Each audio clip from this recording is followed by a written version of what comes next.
बिस्मिल्लाहिर्रहमानिर्रहीम। Dear students, ये lecture आपके लिए इंतहाई अहम साबित होने वाला है क्योंकि इसके अंदर हम पढ़ेंगे क्लासिफिकेशन ऑफ सॉलिड्स। अब क्लासिफिकेशन ऑफ सॉलिड इस चैप्टर का इंतहाई अहम टॉपिक है जिसके अंदर हम सॉलिड्स के कौन कौन से अकसाम हैं और वो अकसाम और वो टाइप्स कैसे कैसे बिहेव करते हैं, उनकी स्ट्रक्चरल प्रॉपर्टीज क्या हैं, उनकी जो इलेक्ट्रिकल प्रॉपर्टीज हैं वो क्या हैं, उनकी ट्रांसपेरेंसी कैसे है, ये सब चीजें हम इस वीडियो के अंदर इस टेबल के जरिए से डिस्कस करने जा रहे हैं। इसलिए आप इस वीडियो से सही नमूने से जुड़े रहिए ताकि हर एक चीज जो हम यहाँ पर बताएं वो भी रीजंस के साथ वो आपको सही नमूने से आइडिया हो। सबसे पहली चीज कि हमारे पास जो भी सॉलिड्स हैं, अगर हम उनका बिहेवियर देखना चाहेंगे तो उनका जो बिहेवियर है वो डिपेंड करता है उनके इंटरनल स्ट्रक्चर के ऊपर। तो इसलिए हम ये देखना चाहेंगे कि इंटरनल स्ट्रक्चर के बेसिस पर जो हमारे पास सॉलिड्स हैं वो बेसिकली तीन किस्म के हैं। तो पहला किस्म उनका है क्रिस्टलाइन सॉलिड, दूसरा उनका है एमॉर्फस सॉलिड और तीसरा उनका है पॉलीमेरिक सॉलिड्स। अब ये जो आपके पास एमॉर्फस सॉलिड है इसको हम गिलासी सॉलिड से अलग क्लासिफाई भी कर रहे हैं ताकि एमॉर्फस सॉलिड थोड़ा बहुत अगर गिलासी सॉलिड से थोड़ा बहुत डिफरेंस रखता है तो वो भी हमें उसका आइडिया हो जाए। इसलिए हमने गिलासी सॉलिड्स को सेपरेट लिखा है, लेकिन गिलासी सॉलिड्स भी हिस्सा जो है वो एमॉर्फस सॉलिड्स का ही है। तो हम अगर कोई पूछे या कोई बताना पड़े या लिखना पड़े तो हम यही कहेंगे एमॉर्फस सॉलिड, क्रिस्टलाइन सॉलिड और तीसरा पॉलीमेरिक सॉलिड। ये तीन जो हैं वो क्लासिफिकेशन हैं सॉलिड्स की बस। अब यहाँ पर हम उनकी क्या क्या प्रॉपर्टीज डिस्कस करेंगे। हम उनकी atomic arrangement, melting point, rigidity, transparency और उनके जो दूसरे एग्जांपल्स हैं ये सब हम इस वीडियो के अंदर डिस्कस करने जा रहे हैं। सबसे पहली यहाँ पर हम जो स्टेप डिस्कस करने जा रहे हैं वो है एटॉमिक स्ट्रक्चर या एटॉमिक अरेंजमेंट इन सब की। तो सबसे पहले हमारे पास है क्रिस्टलाइन सॉलिड। जो भी क्रिस्टलाइन सॉलिड्स हैं अगर उनका हम एटॉमिक अरेंजमेंट देखें, हम अगर उनका स्ट्रक्चर देखें तो वो कुछ इस किस्म का क्यूबिकल होता है और ये इस तरह से अरेंज्ड होता है रेगुलर पैटर्न में। तो हम इस वजह से कहते हैं कि वो रेगुलर रिपीटिंग पैटर्न में होते हैं और उनका जो स्ट्रक्चर है वो भी रेगुलर स्ट्रक्चर है।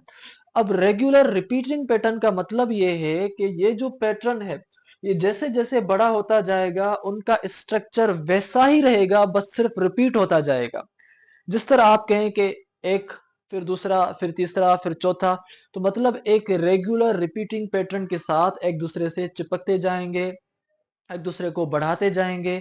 और उनका जो स्ट्रक्चर ये रेगुलर है वो इस वजह से है क्योंकि क्रिस्टलाइन सॉलिड्स जो या जिस बॉन्ड के बने होते हैं उनका बॉन्ड स्ट्रांग बॉन्ड होता है और उनके दरमियान एक किस्म की कोहेसिव फोर्स होती है जिसकी वजह से वो ऑर्डर में होते हैं, जिसकी वजह से वो तरतीब और सही अरेंजमेंट में होते हैं, जिसकी वजह से वो बिल्कुल सिस्टमेटिकल वे से उनका स्ट्रक्चर होता है। अब हम यही चीज देखना चाहेंगे ग्लासी सॉलिड्स की यानी एमॉर्फस सॉलिड्स की। ग्लासी सॉलिड्स का जो स्ट्रक्चर है वो रैंडम है और वो शॉर्ट रेंज ऑर्डर है उनका। अब शॉर्ट रेंज रैंडम ऑर्डर का मतलब ये है कि जितना स्ट्रक्चर रेगुलर क्रिस्टलाइन सॉलिड्स का है इतना रेगुलर जो है वो ग्लासी सॉलिड्स का स्ट्रक्चर नहीं होगा। होगा जरूर, लेकिन इसके कंपेयर में ये जो है वो कम है। इसीलिए हम उनको कहा है रैंडम। वो उनका स्ट्रक्चर इस तरह से होता है।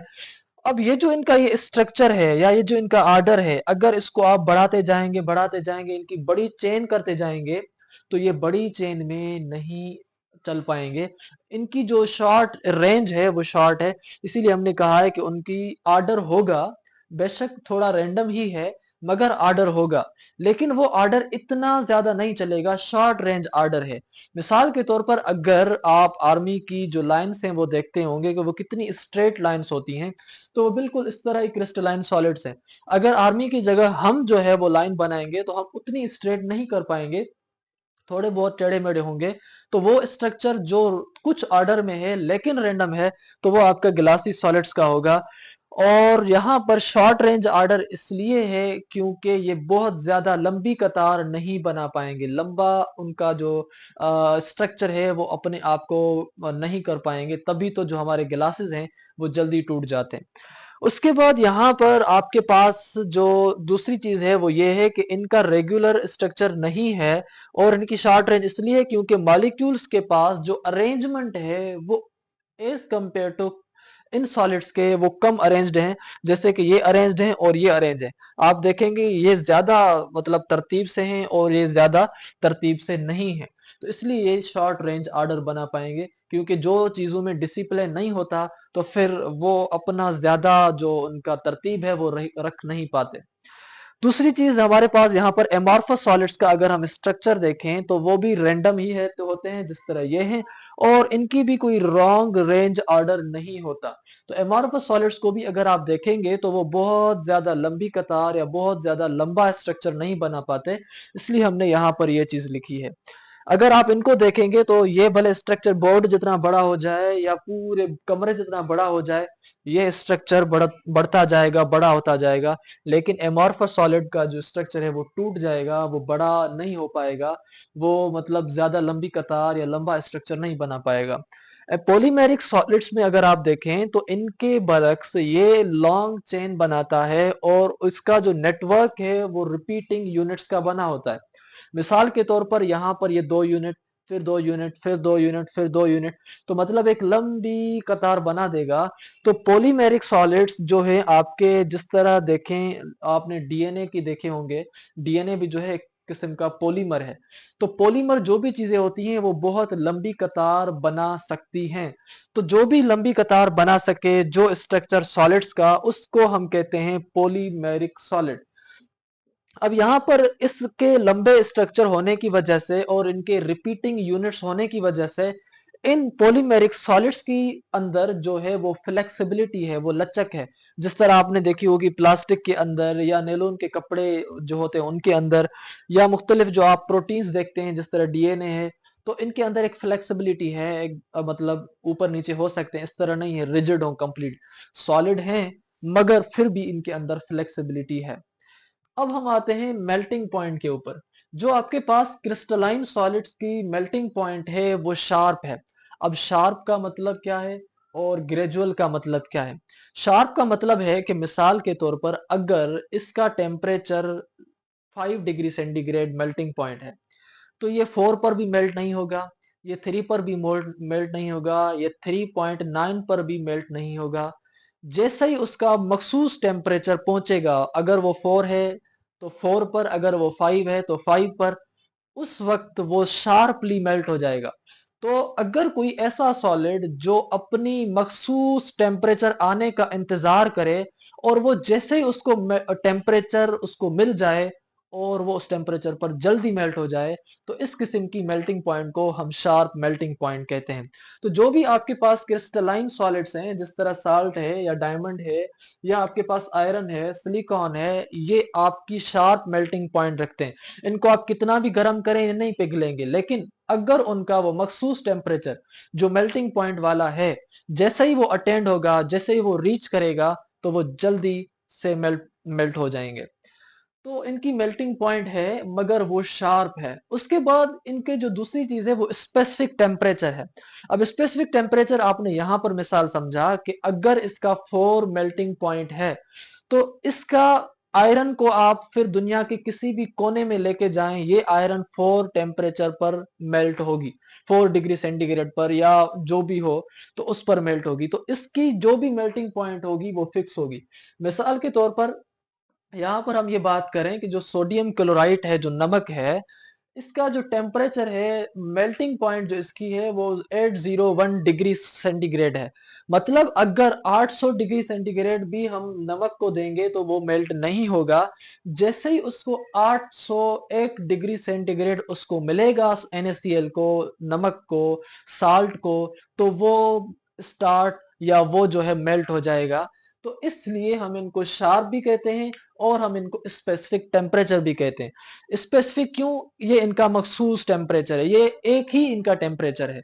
उसके बाद यहाँ पर हम आते हैं आयरन। आयरन का जो स्पेसिफिक टेम्परेचर है वो है 1538 डिग्री सेंटीग्रेड, यानी 1538 डिग्री सेंटीग्रेड। जैसे ही इस आयरन के टुकड़े का अटेन होगा, ये जो है मेल्ट हो जाएगा, न इससे पहले न इसके बाद, सिर्फ इसी एक मखसूस टेम्परेचर पर। इसीलिए हम इसको कहते हैं कि जो भी क्रिस्टलाइन सॉलिड्स हैं उनका एक तो मेल्टिंग पॉइंट शार्प होता है, दूसरा उनका जो है वो स्पेसिफिक उनका टेम्परेचर होता है। अब ये क्यों है? वो इस वजह से है क्योंकि क्रिस्टलाइन सॉलिड्स का जो बॉन्डिंग है वो यूनिफॉर्म है।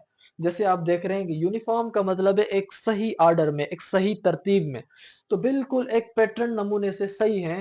तो उनकी यूनिफॉर्म बॉन्डिंग होने की वजह से वो उनका जो टेम्परेचर है वो फिक्स्ड है, और उनके स्ट्रक्चर को ब्रेक करने के लिए भी हमें काफी टाइम लगता है, क्योंकि वो तरतीब में है।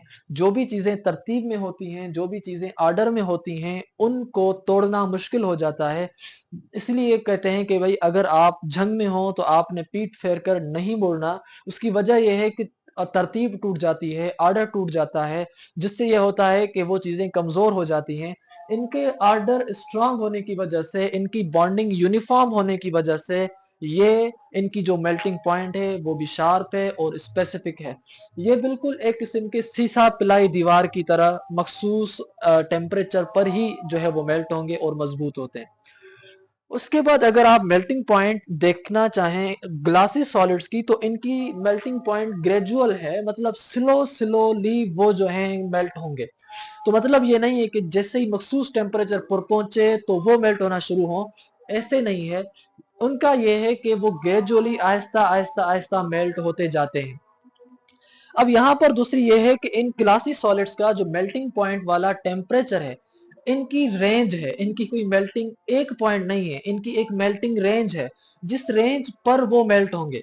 मिसाल के तौर पर अगर आप मेल्टिंग पॉइंट विंडो गिलास की देखना चाहें, तो हम कहेंगे कि भाई विंडो गिलास मेल्ट होगा 1400 डिग्री सेंटीग्रेड से लेकर 1600 डिग्री सेंटीग्रेड तक, यानी इस बीच में वो मेल्ट होना शुरू होगा, इस बीच में वो मेल्ट होगा। तो मतलब ये कोई टेम्परेचर मखसूस नहीं हुआ, ये कोई टेम्परेचर स्पेसिफिक नहीं हुआ, ये एक टेम्परेचर की रेंज है।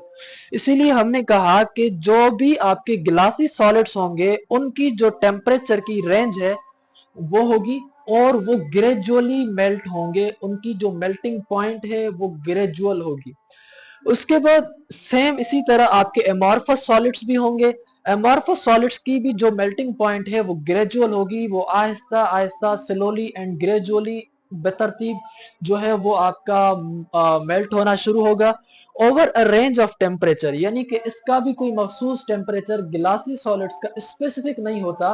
अगर होता है तो एक रेंज होती है कि भाई इस पॉइंट से लेकर इस पॉइंट के बीच में वो मेल्ट होगा, बस। कोई मखसूस पॉइंट अगर होती है तो वो सिर्फ क्रिस्टलाइन सॉलिड्स की होती है। तो ये जो आपके पास रेंज है वो एमॉर्फस सॉलिड्स की है। अगर आप देखना चाहें नेचुरल रबड़, जो आपका कुदरती रबड़ निकलता है जो दरख्तों से, अगर उसका आप टेम्परेचर देखना चाहें तो वो भी टेम्परेचर आपका 60 डिग्री सेंटीग्रेड से 70 डिग्री सेंटीग्रेड के बीच में होगा। अब ये बीच में होना बता रहा है कि ये मेल्ट हो रहा है ओवर अ रेंज, ये नहीं है कि भाई जल्दी मेल्ट हो गया। तो ये ओवर अरेंज इस वजह से हो रहा है क्योंकि इनकी जो बॉन्डिंग है एमॉर्फस सॉलिड्स की या गिलासी सॉलिड्स की, वो बॉन्डिंग वीक है, वो कमजोर है। अब कमजोर होने की वजह से क्या होगा कि पहले कुछ मेल्ट होंगे, फिर बाद में कुछ मेल्ट होंगे, तो आहिस्ता आहिस्ता पूरा मेल्ट हो जाएगा। तो इसलिए हम कहेंगे कि भाई इस पॉइंट से शुरू हुआ, इस पॉइंट तक पूरा हो जाएगा, यानी एक पूरी रेंज होगी इनकी मेल्टिंग पॉइंट की। उसके बाद यहाँ पर हम देखें अगर, तो पॉलीमेरिक जो सॉलिड्स हैं उनकी भी जो मेल्टिंग पॉइंट है वो वेरी करती है, typically lower than the crystalline solid, change होती रहती है। इनकी भी कोई मतलब कोई स्पेसिफिक नहीं होती, इनके पास भी जो है वो रेंज होती है मेल्टिंग पॉइंट की। तो इसलिए हमने कहा कि ये भी बिल्कुल इन्हीं की तरह वेरी करती है आहिस्ता आहिस्ता वक्त के साथ साथ। और दूसरी ये है कि उनका भी टेम्परेचर मेल्टिंग पॉइंट आप देखेंगे कि 120 से लेकर 130 डिग्री सेंटीग्रेड तक है, ये भी प्लास्टिक एक्सेट्रा का। अब ये जो आपके पास मेल्टिंग पॉइंट रेंज है, ये सब में है सिवाय क्रिस्टलाइन के, जिसके अंदर हमारे पास स्पेसिफिक और मखसूस टेम्परेचर है जिस पर कोई चीज मेल्ट होगी। और हम यहाँ पर अब जाते हैं रिजिडिटी की तरफ। अगर आपने हमारे लेक्चर को अभी तक सही नमूने से सुना है तो आप हमारे चैनल को जरूर सब्सक्राइब करें, अपने दोस्तों के साथ हमारे इन लेक्चर्स को जरूर रिकमेंड करें, ताकि वो भी इस किस्म के आसान और इंफॉर्मेशन से भरे लेक्चर्स को समझें और उससे उनको भी फायदा हो और आपको भी फायदा हो। तो स्टूडेंट्स, अगर आपने हमारे लेक्चर को अभी तक जो भी चीजें हैं सही नंबर से समझी हैं, तो उसके साथ साथ आप हमें कमेंट भी कर दें, ताकि हमें ये आइडिया हो कि आपको चीजें क्या समझ आई हैं या नहीं। और कोशिश किया करें कि यूट्यूब के वीडियोस को ऑनलाइन देखा करें, डाउनलोड करने से कोई हमें फायदा नहीं होता। उसके बाद यहाँ पर आपके पास है रिजिडिटी। अब रिजिडिटी का मतलब है कि कोई चीज कितनी सख्त है। हम यहाँ पर अब ये देखेंगे कि ये जो चारों अकसाम है सॉलिड के, ये किस हिसाब से और कितने सख्त हैं। सबसे पहली चीज हम पढ़ेंगे क्रिस्टलाइन सॉलिड्स की। क्रिस्टलाइन सॉलिड दरअसल असल मीनिंग में सॉलिड है। जो अगर हम लफ्ज सॉलिड कहें, तो सॉलिड के कहने के बाद जो हमारे दिमाग में जो पहली चीज आती है, या जिस किस्म की चीजें हमारे जहन में आती हैं, वो तकरीबन क्रिस्टलाइन सॉलिड्स होती हैं। क्रिस्टलाइन सॉलिड आपके पास यहाँ पर जो है वो वेरी रिजिड होते हैं, और उनका जो स्ट्रक्चर है वो तो आपने पढ़ ही लिया, वो वेल डिफाइंड होता है, बिल्कुल एक तरीके से बना होता है, तमीज के साथ। उसके बाद इनका जो स्ट्रॉन्ग यूनिफॉर्म बॉन्डिंग है, जिस तरह डायमंड है, आयरन है, आपने डायमंड की देखी होगी स्ट्रक्चर, किस तरह से एक यूनिफॉर्म उसका जो है, जिस तरह उसका नाम है उसी तरह उसके स्ट्रक्चर है। तो आपके पास यहाँ पर ये जो रिजिड है, आयरन आप देखें, डायमंड आप देखें, या इस किस्म के दूसरे मिसाल देखें, कोबाल देखें, निकल देखें, ये सब के सब जो है वो वेरी रिजिड है। मतलब क्रिस्टलाइन सॉलिड्स आपके वेरी वेरी रिजिड होंगे। यहाँ पर हम आते हैं ग्लासी सॉलिड्स पर। तो ग्लासी सॉलिड्स भी आपके रिजिड हैं, मगर less than the crystalline solids. Crystalline solid जितने मजबूत नहीं है, उतने सख्त नहीं हैं जरूर, लेकिन उतने नहीं हैं, क्योंकि उनकी जो बॉन्डिंग है वो वीकर है, और वीकर होने की वजह से, कमजोर होने की वजह से, जाहिर सी बात है वो उतने सख्त नहीं हो पाएंगे जितना उनको होना चाहिए सॉलिड होने के नाते। और वो वीक बॉन्डिंग होने की वजह से वो अपनी प्रॉपर्टीज जो सॉलिड वाली हैं वो कम कर बैठे हैं, जिसकी वजह से अब हमने उनका नाम ग्लासी सॉलिड्स दिया है, क्योंकि वो वेरी रिजिड नहीं है। यहां पर अब हम आते हैं एमॉर्फस सॉलिड्स की, कि एमॉर्फस सॉलिड्स भी कोई इतने रिजिड नहीं हैं जितने क्रिस्टलाइन सॉलिड्स हैं, ये भी आपके मतलब कमजोर सॉलिड्स हैं। उसके बाद यहाँ पर आपके पास जो पॉलीमेरिक सॉलिड्स हैं, पॉलीमेरिक सॉलिड्स आपके फ्लेक्सिबल भी हैं, और कुछ कुछ उनमें रिजिड भी होते हैं। तो ये आपके फ्लेक्सिबल भी हो सकते हैं, और ये आपके रिजिड भी हो सकते हैं। ये आपके हैं पॉलीमेरिक सॉलिड्स। अब ये जो आपके पास पॉलीमेरिक सॉलिड्स हैं, ये आपके रिजिड नहीं है उतने जितने क्रिस्टलाइन हैं, लेकिन फिर भी कुछ ना कुछ जरूर हैं, और ये फ्लेक्सिबल है, उनकी ये एक एक्स्ट्रा पॉइंट है। उसके बाद यहाँ अगर आप उनकी ट्रांसपेरेंसी पर देखना चाहें, उनकी प्रॉपर्टीज, तो सबसे पहले मैं आपको ये बताऊं कि ट्रांसपेरेंसी के बुनियाद पर हमारे पास जो सॉलिड्स हैं वो तीन किस्म के हैं। एक वो जिनमें से लाइट अगर जाए तो वो दूसरी तरफ से निकल आए, यानी गुजर जाए, जिस तरह शीशा होता है दरवाजे का, या विंडो का शीशा होता है, या जिस तरह आप गाड़ी के अंदर बैठे हो जो सामने वाला शीशा होता है जिसमें आप रोड में देखते हैं, तो जितनी लाइट बाहर से आती है उतनी लाइट आपके शीशे के अंदर आ जाती है। ये बता रहा है कि ये शीशा ट्रांसपेरेंट है, क्योंकि जितनी लाइट आए उतनी ही लाइट उस शीशे में से अगर गुजर जाए, या उस चीज में से अगर गुजर जाए, तो हम उसको फिर ट्रांसपेरेंट कहते हैं। दूसरी बात आपके पास है ओपेक ऑब्जेक्ट। ओपेक ऑब्जेक्ट हम ऐसे ऑब्जेक्ट्स को कहते हैं, लाइट यहां पर लगे तो सही, मगर दूसरी तरफ न गुजरे, यहां से लगकर वापस आए। तो आप यहाँ पर देख सकते हैं, ये बोर्ड है, या ये आप देखें पेन है, अगर आप मैं बोर्ड को लाइट लगाऊं तो बोर्ड में से गुजर तो नहीं जाएगी ना, वापस लौट आएगी। तो अगर किसी चीज में से लाइट नहीं गुजर रही, दूसरी तरफ नहीं जा रही उस ऑब्जेक्ट को क्रॉस करके, तो हम ऐसे ऑब्जेक्ट्स को ओपेक कहते हैं। अब आपके पास है ट्रांसल्यूशन। ट्रांसल्यूशन जो है इन ट्रांसपेरेंट और इन ओपेक के बीच में होते हैं। अब ट्रांसल्यूसेंट क्या करते हैं कि कुछ लाइट को छोड़ते हैं और कुछ ब्लॉक करते हैं। मिसाल के तौर पर अगर मैं आपको मिसाल दूं कि अगर आपके पास जो चश्मा लगा हुआ है वो नजर वाला चश्मा, यानी आपके ग्लासेस जो हैं वो कंप्लीटली ट्रांसपेरेंट है, तो जितनी सूरज की शिद्दत की रोशनी होती है वो आपकी आंखों में आ जाती है। लेकिन अगर आप उसकी जगह सन ग्लासेस लगाएं, काला चश्मा लगाएं, तो उसमें से पूरी लाइट आपके आंखों तक नहीं पहुंचती, पहुंचती है मगर उतनी नहीं। तो इस किस्म के ऑब्जेक्ट को आप ट्रांसल्यूसेंट कहेंगे, कि भाई वो लाइट को अंदर छोड़ तो रहा है मगर कम, कुछ रोक रहा है। इन द सेम वे अगर आप टिश्यू पेपर उठाएं और टिश्यू पेपर को लाइट लगाएं, तो टिश्यू पेपर में से लाइट दूसरी तरफ गुजर जाएगी, मगर उतनी नहीं जितनी एक शीशा छोड़ सकता है ट्रांसपेरेंट। तो हम कहेंगे कि ये जो टिश्यू पेपर है ये भी आपका ट्रांसल्यूसेंट है, कुछ लाइट को रोक रहा है यानी कुछ ओपेक है, और कुछ लाइट को छोड़ रहा है यानी कुछ ट्रांसपेरेंट है। तो इसलिए ऐसी चीज जो इन दोनों के बीच में काम करे हम उसका नाम ट्रांसल्यूसेंट देते हैं। इन द सेम वे अगर आप कपड़े देखें या कपड़ों को उठाएं आप, तो कपड़ों में से अगर आप लाइट लगाएंगे, कपड़ा उठा के कोई भी, तो कपड़े में से लाइट दूसरी तरफ कुछ ना कुछ जाती है। ये लाइट का जाना बता रहा है कि कुछ लाइट जा रही है और कुछ लाइट रुक रही है। जब कोई ऑब्जेक्ट में से आधी लाइट गुजरे और आधी लाइट ना गुजरे तो ऐसे ऑब्जेक्ट को हम ट्रांसल्यूसेंट ऑब्जेक्ट कहते हैं। अब यहां पर हम देखते हैं कि कौन से क्या है। क्रिस्टलाइन सॉलिड्स के जो ट्रांसपेरेंसी है वो ट्रांसपेरेंट भी है और कुछ ट्रांसल्यूसेंट भी हैं। मिसाल के तौर पर अगर आप देखना चाहें डायमंड को, तो डायमंड आपका जो है वो ट्रांसल्यूसेंट है, कुछ लाइट को छोड़ता है और कुछ लाइट को वो आगे कर देता है। इन द सेम वे अगर आप देखना चाहें आइस को, जो कि सॉलिड है, क्रिस्टलाइन है, अगर आइस का आप स्ट्रक्चर देखेंगे वो कंप्लीटली अच्छे पैटर्न में होता है। और यहाँ पर अगर आप आइस को देखें, आइस की एक छोटी सी लेयर देखें, तो जितनी लाइट आइस में से आती है उतनी लाइट बाहर जा सकती है। अगर छोड़ थोड़ी जाएगी तो समटाइम्स वो बिहेव करेगी एज अ ट्रांसल्यूसेंट, समटाइम वो अगर छोटी शीट होगी आइस की तो बिहेव ट्रांसपेरेंट भी कर सकती है। तो क्रिस्टलाइन सॉलिड्स के अंदर कुछ ऑब्जेक्ट आपके ट्रांसपेरेंट भी होंगे और कुछ ऑब्जेक्ट आपके ट्रांसल्यूसेंट भी होंगे। ये चीजें आप याद रख लें। उसके बाद अगर आप गिलासी सॉलिड्स पर आते हैं, तो गिलासी सॉलिड्स कुछ आपके ट्रांसपेरेंट होंगे और कुछ आपके ओपेक होंगे डिपेंडिंग ऑन द कंपोजिशन। अगर आप विंडो ग्लास देखें, जो शीशा है, तो वो आपका ट्रांसपेरेंट है। अगर आप प्लास्टिक्स देखें कुछ, तो वो आपके पास कुछ ट्रांसपेरेंट हैं और कुछ ओपेक हैं। मिसाल के तौर पर अगर आप चश्मा लेके आए और चश्मा आपको मार्केट में मिले 5,000 का लेकिन हो 500 का, तो क्या फर्क हो सकता है? तो दोनों स्टाइल में सेम, हर चीज सेम।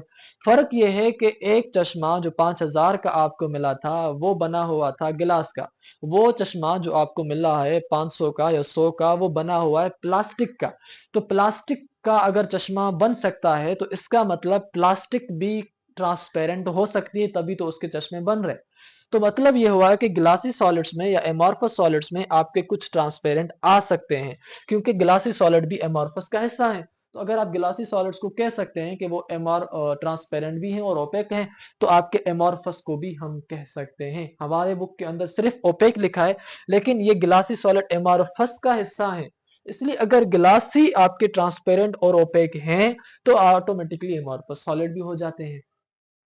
तो ये आपकी डिपेंडिंग ऑन उनकी कंपोजिशन, अगर उनकी कंपोजिशन इस तरह की होगी तो ट्रांसपेरेंट, अगर दूसरे किस्म की होगी तो फिर वो आपके ओपेक भी हो सकते हैं। उसके बाद आप यहाँ पर अगर आप देखें तो एमॉर्फस सॉलिड्स जो अगर प्योरली आप देखें तो वो तकरीबन ओपेक होते हैं, मगर वो ट्रांसपेरेंट भी हो सकते हैं in the shape of glassy solids. Polymeric solids में अगर आप देखें तो डिपेंडिंग ऑन स्ट्रक्चर वो भी आपके ट्रांसपेरेंट भी हो सकते हैं, वो आपके ओपेक भी हो सकते हैं। तो ये आपके पॉलीमेरिक सॉलिड के लिए भी है। लेकिन यहाँ पर आप अगर क्रिस्टलाइन सॉलिड्स को देखें तो वो आपके कंप्लीटली जो है वो क्या है, ट्रांसपेरेंट या ट्रांसल्यूसेंट होंगे। या तो लाइट को कंप्लीटली छोड़ देंगे या लाइट को थोड़ा थोड़ा छोड़ेंगे। जिस तरह आप यहाँ पर मिसाल देखेंगे तो आपको आइडिया आ जाएगा। उसके बाद यहाँ पर अगर आप देखें तो ये जो ट्रांसपेरेंट हैं वो क्यों है या ट्रांसल्यूसेंट हैं वो क्यों है, क्योंकि इनकी जो मॉलिक्यूलर अरेंजमेंट है वो रेगुलर है। और रेगुलर होने की वजह से, सिस्टमेटिकल होने की वजह से वो अपने अंदर से लाइट को गुजार पाते हैं, अपने अंदर से लाइट को पास कर पाते हैं। अगर इनका स्ट्रक्चर टेढ़ा मेढ़ा होता और उतनी तरतीब से नहीं होता तो फिर लाइट को शायद अलो ना करते। ये अलो इसलिए कर रहे हैं क्योंकि इनका जो स्ट्रक्चर है वो डेफिनेट पैटर्न है। देखें कुदरत का कमाल। उसके बाद यहाँ पर आपके पास है एग्जाम्पल्स हम अब पढ़ेंगे। अगर आपने यहाँ तक हमारे लेक्चर को सुना है तो इसका मतलब यह है कि आप हमारे लेक्चर्स को आगे भी सही नमूने से सुनेंगे। तो आप हमारे चैनल को जरूर सब्सक्राइब करें, अपने दोस्तों के साथ हमें जरूर रिकमेंड करें, because we need this thing. यहाँ पर अब हम चलते हैं एग्जाम्पल्स की तरफ कि क्रिस्टलाइन सॉलिड्स में आपके पास डायमंड आते हैं, साल्ट क्रिस्टल्स आते हैं, सिलिकॉन आयरन आती है, और आइस जो सॉलिड है वो आती है जिसकी मेल्टिंग पॉइंट 0 डिग्री सेंटीग्रेड है, और जिरकोनियम जो आपके पास टीथ फिलिंग में इस्तेमाल होते हैं। अगर किसी के दांत को मकोड़ी लग गई हो और किसी की अगर टीथ या ये जो मसूड़े हैं उनमें दर्द हो रहा हो, तो आप आयरन की फिलिंग करवा सकते हैं, सॉरी, आप वहां पर जिरकोनियम की फिलिंग करवा सकते हैं। आपने जिरकोनियम की फिलिंग से ये होता है कि आपकी जो टीथ का या आपकी जो ये उनकी है वो उनका जो मांस के साथ या उनका जिस्म के साथ जो कनेक्शन है उसको खत्म करके हम उसकी जगह फिलिंग कर देते हैं। वो मटेरियल जो होता है वो जिरकोनियम होता है। अगर किसी का दांत जो है वो आधे से टूट गया या आधे से उसको जो है वो थोड़ी मकोड़ी लग गई, तो आधा हो गया और बुरा लग रहा है, तो भी वो दांत आपका जो आधा है वो पूरा हो सकता है with the help of zirconium teeth filling, और इतना महंगा नहीं है। वो तकरीबन आप 10-15 हज़ार में हो जाता है। उसके बाद यहाँ पर ये जो क्वार्ट्ज हैं या अलम है, अलम जो आपके पास फिटकरी है, अगर आप फिटकरी अगर क्रिस्टल्स देखने हों तो फिटकरी को देखें। अगर क्रिस्टल्स देखने हों तो आप जो है वो शुगर कैंडी को देखें। मैं सस्ते मिसाल दे रहा हूँ। शुगर कैंडी जिसको हम मिश्री कहते हैं और ये मोस्टली यूज़ होती है, छोटे बच्चे उसको खाते हैं। तो जो मिश्री है, जो शुगर कैंडी है, अगर आप उसको देखेंगे, आपने ज़रूर देखी होगी, वो अगर उसका गंढा होता है, तो वो किस तरह स्ट्रक्चर्स में मतलब बना होता है, तो वो आपका क्रिस्टलाइन सॉलिड है। उसके बाद अगर आप मिसाल देखना चाहें ग्लासी सॉलिड्स के, तो विंडो ग्लास है, कुछ प्लास्टिक्स हैं, कुछ एमॉर्फस मेटल्स हैं, ऑप्टिकल फाइबर जो आपकी इंटरनेट की केबल्स में इस्तेमाल होता है, छोटा-सा शीशा होता है जिसमें से रिफ्लेक्शन और रिफ्लेक्शन होती है। तो ये जो आपके पास ऑप्टिकल फाइबर्स हैं या रबर्स हैं या जो एम्बर है, एम्बर नेचुरल एम्बर की अगर मैं बात करूं, तो अगर आप रूरल एरियाज के हैं और आपने सिंधी में एक दरख्त सुना होगा जिसको हम कहते हैं बब्बर, यानी बब्बर भी हो सकता है उर्दू में उसको कहा जाता हो। अगर आप वो देखा हो या आपने इस जैसा कोई और देखा हो, तो उसमें से नेचुरली उसके जो उसका ट्रंक होता है, उसका जो थोड़ होता है, उसमें से कुछ शहद की तरह उसमें से वो नीचे चीजें टपक आती हैं, जिनको हम कहते हैं खोर या गोंद। अगर वो खोर या गोंद आप अगर देखना चाहें, तो वो एक किस्म की ट्रांसपेरेंट होती है और वो आपके पास जो है ग्लासी सॉलिड्स की बनी होती है। दूसरे आपके पास जो पॉलीकार्बोनेट्स होते हैं, जिस तरह सीडी और डीवीडीज में मटेरियल इस्तेमाल होता है, ये भी आपका जो है वो ग्लासी सॉलिड्स है। दूसरा आपके पास एपॉक्सी रेजिन, यानी कि जो गोंद होती है, जिसको आप अगर बाइंडर के पास जाते हैं, बुक बाइंडर के पास, तो वो जिस चीज से या जिस उस ग्लू स्टिक से जिसको हम गोंद कहते हैं, उससे वो चिपका रहा होता है, तो वो भी एक किस्म की इपॉक्सी है और वो ग्लासी सॉलिड्स में आती है। एमॉर्फस सॉलिड्स में अगर आप देखें तो रबड़ है और कुछ प्लास्टिक ग्लास ग्लास है, वैक्स है, जो आपकी कैंडल्स में इस्तेमाल होती है। वैक्स आपने मोमबत्तियां देखी होंगी, उनमें जो वैक्स इस्तेमाल होती है, और वैक्स सॉलिड तो है ना भाई, वो लिक्विड तो नहीं है या कोई नूरानी तजल्ली की तो नहीं बनी हुई। तो वो वैक्स जो है वो वैक्स एमॉर्फस सॉलिड है। आप इनको टच करके फील करके उनको याद कर सकते हैं कि भाई ऐसे है। उसके बाद यहाँ पर जो थिन फिल्म कोटिंग होती है इलेक्ट्रॉनिक्स के सर्किट्स के अंदर, छोटी छोटी मतलब कोटिंग होती है, तो वो कोटिंग भी हम एमॉर्फस सॉलिड से करते हैं। उसके बाद आप अगर आप पॉलीमेरिक सॉलिड्स को देखें, तो पॉली इथाइलिन या जो पीवीसी पाइप होते हैं, जो आपके बिल्डिंग्स के अंदर या मुख्तलिफ ड्रेनेज सिस्टम में हम पाइप्स लगाते हैं पीवीसी के, वो जो वाइट वगैरह होते हैं, वो आपके पॉलीमेरिक हैं। उसके बाद ये जो नैलून और सिल्क के कपड़े जो महंगे होते हैं, ये कपड़े महंगे होते हैं, इसका मतलब ये नहीं है कि आपने अभी से मूड बना लेना है कि वो हम लेंगे जरूर लेकिन बाद में। तो ये जो आपके पास नैलून या सिल्क के कपड़े हैं, ये आपके पास पॉलीमेरिक सॉलिड्स के होते हैं। उसके बाद जो प्रोटीन्स हैं, जिस तरह आपके पास डीएनए है, तो ये भी आपके पॉलीमेरिक सॉलिड्स हैं। भाई प्रोटीन को अगर आप देखें, तो प्रोटीन कोई अंदर से कोई बिजली की तो नहीं बनी हुई ना, कोई सिग्नल्स की तो नहीं बनी हुई, जरूर कुछ ना कुछ सॉलिड की बनी हुई है। तो वो सॉलिड जो प्रोटीन्स में इस्तेमाल हो रहा है, वो सॉलिड आपका पॉलीमेरिक सॉलिड है। उसके बाद आपके पास है सेल्यूलोज, तो ये भी आपके पॉलीमेरिक सॉलिड्स हैं। आपने अगर पढ़ा हो तो डीएनए जो है वो एक पॉलीमर है। तो पॉलीमर क्यों है वो आपने यहाँ पर पढ़ा, और पॉलीमर किस तरह होता है वो भी आपने पढ़ा। तो आई होप कि आपने यहाँ तक जो लेक्चर है वो सही नमूने से हर चीज समझ ली है। तो मिलेंगे उसके बाद आने वाले वीडियो में, जिसमें हम पढ़ेंगे कि भाई डिफॉर्मेशन, स्ट्रेस स्ट्रेन इंतहाई आसान तरीके से समझेंगे जैसे आपने ये समझा। तो आई होप कि आपने अभी तक सब्सक्राइब किया होगा, कमेंट जरूर करें, क्योंकि this is what the petrol of our channel is. तो मिलेंगे नए वीडियो में, तब तक दीजिएगा इजाजत, अल्लाह हाफ़िज़।